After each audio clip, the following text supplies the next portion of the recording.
Makanya saya bantah ucapan Ijal yang menyatakan mungkin Ijal ini saya bicara ya. Makanya di dalam saya membantah apa yang dikatakan Ijal, yang Ijal mengatakan bahwa di dalam kekristenan itu boleh berzina. No. 10 perintah Allah dikatakan jangan berzina. Dikatakan kembali jangan mengingini hak orang lain. Berbeda kelas kita. Tuhan kami itu Tuhan yang benar, Tuhan kami itu Tuhan yang hidup, Dia yang menciptakan langit dan bumi, dan kamilah yang mengikutinya, dan bukan Tuhan kamilah yang mengikuti kami. Kalau dikatakan di dalam, mungkin di dalam iman, kalau di iman kami Ica, kalau di iman kami itu ya, karena Tuhan tahu bagaimana kehidupan manusia, bagaimana keinginan manusia, ya. Makanya boleh menikah lagi. Tetapi itu namanya keraguan. Keraguan, makanya kebanyakan orang-orang yang berpikiran, ya, orang-orang yang berpikiran yang bertujuan tentang kayak gitu, itu pasti berpindah keyakinan dia. Karena tujuannya apa dunia ini? Setiap orang Kristen yang menginginkan ya, yang menginginkan yang seperti itu di dalam hidupnya, ya, dia akan berpindah. Karena apa? Mereka mempunyai solusi. Solusinya gampang loh. Solusinya aku bisa menikah lagi. Kalau di dalam kekristenan no. Di dalam kekristenan solusinya itu adalah komunikasi. Kasih terhadap pasangan, saling mendoakan. Makanya dikatakan di dalam kekristenan, Adam diciptakan dari debu dan tanah, dan Hawa diciptakan dari tulang rusuk. Itu satu daging, tidak bisa dipisahkan. Sehingga pada saat berpisah introspeksi diri dan saling mendoakan, sehingga apa yang menjadi keinginan itulah bisa menyatu lagi. Berbeda dengan kalian. Kalau kalian ya boleh sekarang ini, asalkan tidak boleh menyakiti, asalkan tidak boleh menyakiti, asalkan adil. Adil dari mana? Manusia tidak bisa adil, weh. Manusia tidak akan ada yang adil. Di mana manusia yang adil? Makanya banyak orang-orang yang berpindah keyakinan karena menginginkan hal duniawi itu.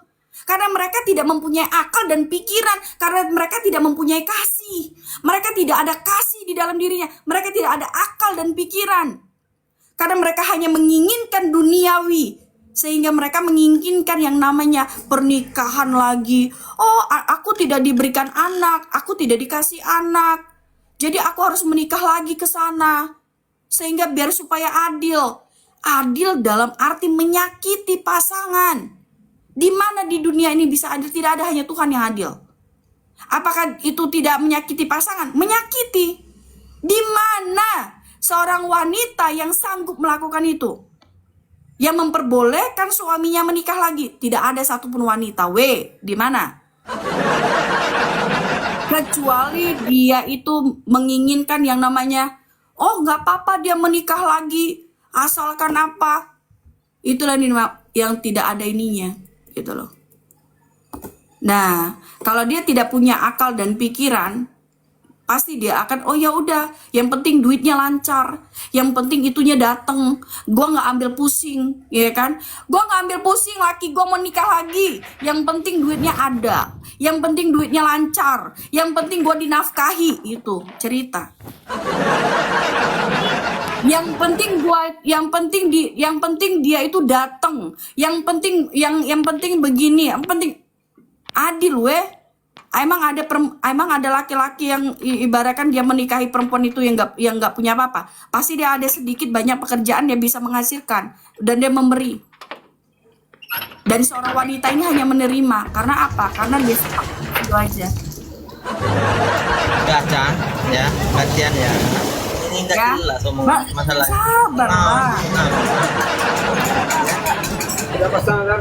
Omongan panjang lebar kayak gitu udah nggak jelas, nggak ada arahnya, nggak ada tujuannya. Nah, Cuman ada makanya dari itu poin-poin. makanya belajar, Ijal. Belajarlah tentang itu namanya kesetiaan, Ijal. Belajar tentang kasih, Ijal.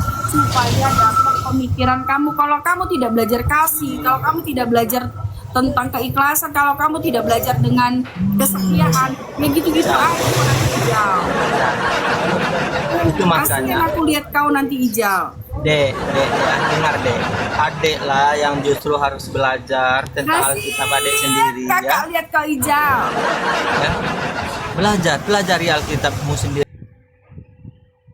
Tidak ada, coba kau mulai dari Yakub. Yakub itu punya 2 istri.